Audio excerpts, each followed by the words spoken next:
Welcome back, everyone, to today's Explainer. You know, when we picture Peru's Sacred Valley, most of us immediately think of those massive, iconic stone walls, steeped, terraced mountainsides, and, let's be honest, bustling crowds of tourists with their cameras everywhere. But today, we're exploring a pretty massive contradiction. Right next to one of the most crowded, lively tourist hotspots in the entire Andes lies a monumental, ancient secret that is almost entirely ignored by the masses. Yep, we are talking about the Grand Chinkana of Chinchero. Okay, let's dive into this, because this is where it gets crazy.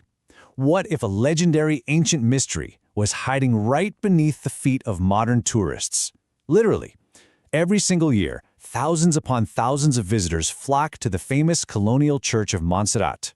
They wander around the vibrant, colorful local textile markets, snapping photos, buying souvenirs, but what they absolutely don't realize is that as they walk along those well-worn paths, they're strolling right past a massive enigma. It's a huge, carved anomaly that has baffled researchers for decades, and is just hiding right beneath their feet. To really wrap our heads around the scale of this place, keep this number in mind, 3,700. We're talking 3,700 meters above sea level. At this kind of breathtaking altitude, the air is thin and the landscape is just dramatic.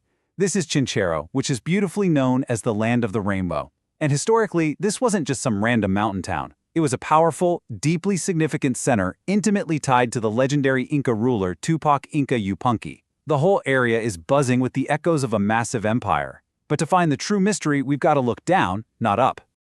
Part 1. The physical site. So imagine leaving all that market chatter behind you. You step off the main roads and you start following these ancient descending trails winding down into the rocky outcrops. Almost immediately, the atmosphere shifts. It feels ominous.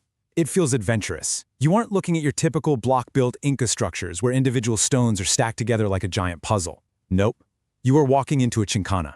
In Quechua, this translates to labyrinth, or a place where one becomes lost. All throughout the Andes, a chinkana is deeply associated with sacred, hidden passages, an environment specifically designed to disorient you and elevate your senses. Now, what's really interesting about this slide is the impossible features of the site. We're talking about architecture carved directly into the living bedrock. The mountain itself is the monument. You've got these narrow stairways climbing at impossible angles, stone seats perfectly positioned to overlook the sprawling valley below, and intricate water channels slicing right through the rock alongside highly complex geometric forms.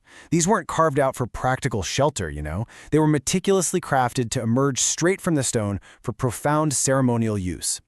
Because to the ancient peoples of the Andes, these weren't just interesting rock formations, they were huacas. Huacas are basically living, breathing, sacred places. Think of them as direct connection points to the ancestors, to the spirits, the mountains, the rushing water, and really the entire cosmos. And the Grand Chinkana isn't a standalone feature. It belongs to a massive, sprawling network of these living, sacred stones scattered all throughout the Chinchero region. Part 2. Worlds above and below.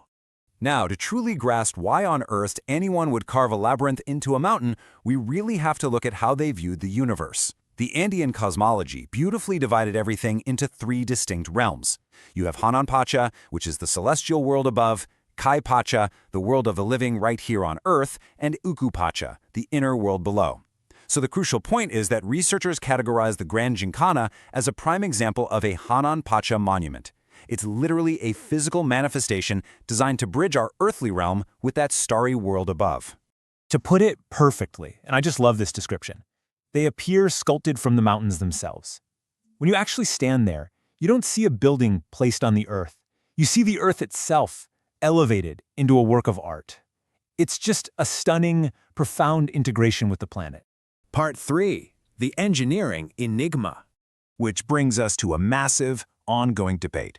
How exactly was this done? I mean, we're looking at remarkably straight edges, impossibly smooth surfaces, and perfect geometry carved into incredibly hard, totally irregular natural rock.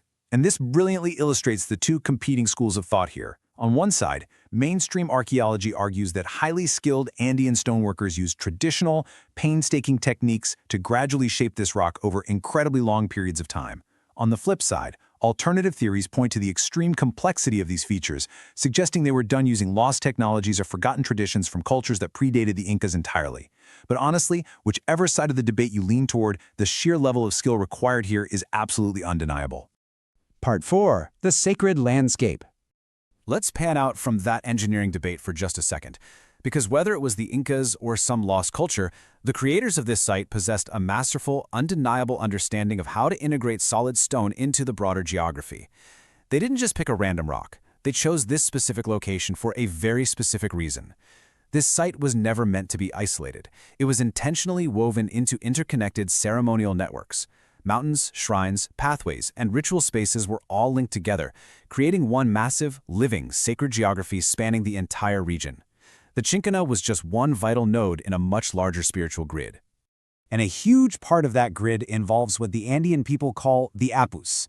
These are powerful, spiritual beings, represented by the imposing, snow-capped mountain peaks of the Andes. Just imagine being an ancient visitor, sitting on one of those perfectly carved stone seats at the Grand Chinkana. You'd be gazing directly across the valley at these magnificent Apus, physically and spiritually bridging the earth, the sky, and the spiritual world, all at the exact same time. Which kind of brings us full circle back to the irony we started with. This incredible masterpiece, this gateway to the stars and the mountains, remains hidden in plain sight. While the massive tour groups rush past on their way to the iconic Machu Picchu, the Grand Chinkana just sits quietly. For those willing to look a little deeper, it offers something increasingly rare in our modern world, a genuine chance to experience a profound, ancient sacred place in relative silence.